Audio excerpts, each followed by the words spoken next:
కాంగ్రెస్ ప్రభుత్వంపైన BRS working president KTR తీవ్ర ఆగ్రహం వ్యక్తం చేశారు. తెలంగాణలో రాక్షస పాలన సాగుతుందని విమర్శించారు. దండుపల్లెం ముఠాకు అధ్యక్షుడు రేవంత్ రెడ్డి అయితే ఇక్కడ మంత్రులు ఆయన్ని మించిపోయారంటూ దుయ్యబట్టారు.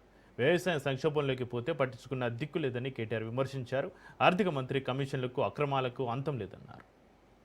ముఖ్యమంత్రి లెక్క మాట్లాడు, అదృష్టం బాగుంది, అడిమారి గుడి దెబ్బల ముఖ్యమంత్రి అయిపోయినావు, పేమెంట్ కోటాలా, మంచిగా పని చేయి, మంచి పనులు చేయి, నాలుగు ఎవరైనా వద్దన్నారు నిన్ను, 5 ఏళ్ళు నువ్వే కూర్చో, కురిసేవాళ్ళు గుంజుకుంటలేరు, మంచి కూర్చో, మంచిగా పని చేయి. తెల్లారులేసరికి ఇక్కడికి వస్తాడు మా మహేశ్వరం కాన్స్టిట్యున్సీకి, ఇబ్రహీంపట్నంకి వచ్చి ఫ్యూచర్ సిటీ, అరే ఉన్న సిటీని చూసుకోరా అయ్యా అంటే ఇది శాత కాదంట, కానీ ఫ్యూచర్ సిటీ కడతా. ఫ్యూచర్ సిటీ లేదు, మన్ను లేదు, ఆయన కావాల్సిందల్లా ఒకటే, ఆడ చుట్టుపక్కలంతా దొంగల పేర్ల మీద భూములు కొన్నాడు. ఆ భూములు ఉన్నాయా లేకపోతే ఇంకెవడన్నా వచ్చి కబ్జా పెట్టినా చూసుకొని పోనీకి 4 రోజులకోసారి వస్తాడు, వచ్చి మళ్ళీ పోజులు కొట్టి పోయేది. చేసింది అయితే ఏమీ లేదు. నేను మిమ్మల్ని అందరినీ కోరేది ఒకటే, ఒక్క మాట అడుగుతున్నా రాజేంద్ర నగర్ లో, ఒకసారి ఆలోచన చేయండి. కేసీఆర్ ప్రభుత్వం ఉన్నప్పుడు ఆ రోజు 4 మంచి పనులు చేసే ప్రయత్నం చేసినాం.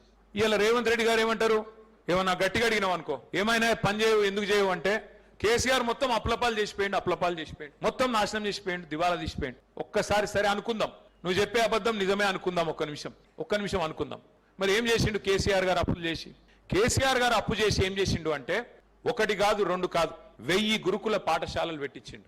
6.5 లక్షల మంది పిల్లలకు, ఒక్కొక్క పిల్ల మీద పిల్లగాడి మీద, ఎస్సీ ఎస్టీ బీసీ మైనారిటీ పిల్లలకు ఒక్కొక్క పిల్ల మీద పిల్లోడి మీద 1,20,000 రూపాయలు ఖర్చు పెట్టి బ్రహ్మాండంగా విద్య చెప్పించిండు కేసీఆర్. మీరు 65 ఏళ్లలో మొత్తం గుడ్డి చీకట్ల హైదరాబాద్ ను మొత్తం తెలంగాణ నిడిచిపెట్టి పోతే, కరెంట్ ఇయ్యక సావగొడితే, వచ్చిన 6 నెలలనే 24 గంటల కరెంట్ ఇచ్చిండు కేసీఆర్.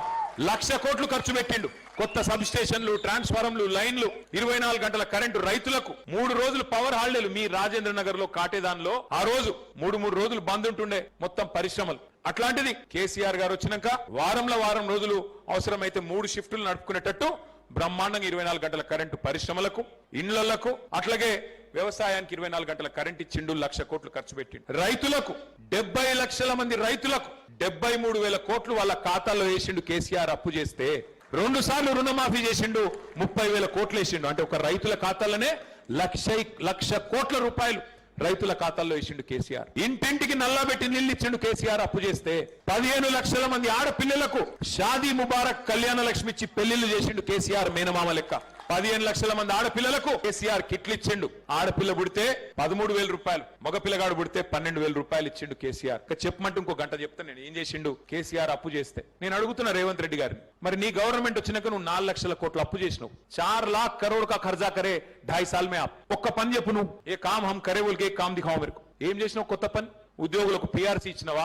రిటైర్డ్ ఉద్యోగులకు బెనిఫిట్స్ ఇస్తున్నావా? పోనీ 420 హామీలలో ఏమైనా హామీలు అమలు చేసినవా? ఏం చేసినావు పోయి? ఏడ ఖర్చు పెట్టినావు? రైతులకు ధాన్యం, ఇవాళ రైతులు కష్టపడి ధాన్యం పండిస్తే నువ్వు యూరియా ఇయ్యలే, రైతు బంధు ఇయ్యలే, కరెంట్ ఇయ్యలే, అయినా కష్టపడి రైతులు పండించిండ్రు. పంట పండిస్తే ఆ ధాన్యం కొనడానికి కనీసం సంచులు కూడా ఇయ్యలేను.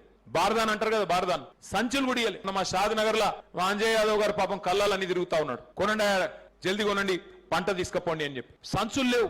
ఎక్కడ పోయినారా మరి రైతుల కాడ ఉండాల్సిన సంచులు? అంటే మొత్తం ఎడబోతున్నాయి, ఢిల్లీకి పోతున్నాయి సంచులన్నీ. రైతు బంధు బంద్ అయింది, రాహుల్ బంధు మాత్రం జోరుగా నడుస్తుంది. టింగు టింగు టింగు మంది రాహుల్ గాంధీ ఖాతా మాత్రం మారుమవుతున్నది, రైతుల ఖాతాల్లో మాత్రం పైసలు లేవు. ఇది వాస్తవం. ఏం లేదు, ఎందుకంటే ఈయన పాపం రేవంత్ రెడ్డి గారు రెగ్యులర్ సీఎం కాదు, ఆయన రెన్యువల్ సీఎం. రెన్యువల్ చేసుకోవాలి. ఢిల్లీకి పైసలు పోతే నెల రెన్యువల్ అవుతుంది, టప్ప పడుతుంది, లేకపోతే జావ్ నికాల్కే ఫేక్ దేతే. రియల్ ఎస్టేట్ మీద ఆధారపడ్డ పరిస్థితి ఏందండి ఈ రోజు? కేసీఆర్ ఉన్నప్పుడు ఎట్లుండే, ఇవాళ ఎట్లున్నది రియల్ ఎస్టేట్? ఎంత దుర్మార్గమైన ప్రభుత్వం. స్క్వేర్ ఫీట్ కు 200 రూపాయలు. పర్మిషన్ కావాలంటే పైసలు, ఆక్యుపెన్సీ సర్టిఫికెట్ కావాలంటే పైసలు. ఏమిరా భయ అంటే ఆర్ఆర్ ట్యాక్స్. ఏంది RR tax? Rahul Revanth tax, RR tax. నేను చెప్పేది వాస్తవమా కాదా? మీరు రియల్ ఎస్టేట్ వాళ్ళని ఎవరైనా పక్కకు తీసుకుపోయి అడుగుని, వాళ్ళ కళ్ళకెళ్ళి రక్తం కారుతుంది, ఇవాళ రక్త కన్నీరు. అట్లాంటి పరిస్థితి ఇలా ఉన్నది. నేను ఒకటే అంటున్నా, సరే రేవంత్ రెడ్డి గారు బహుశా తొందరలోనే అదానిని దాటిపోతాడు, అంబానీని దాటిపోతాడు, అనుముల బ్రదర్స్ దేశంలోనే రిచెస్ట్ అవుతారు ఈ దోపిడితో పక్కా. కానీ ఎన్ని పైసలు సంపాదించినా రేవంత్ రెడ్డి ప్రజల అభిమానాన్ని మాత్రం కేసీఆర్ గారు లాగా ఎన్నటికీ సంపాదించలేడు. ఇది పక్కా యాది పెట్టుకోండి.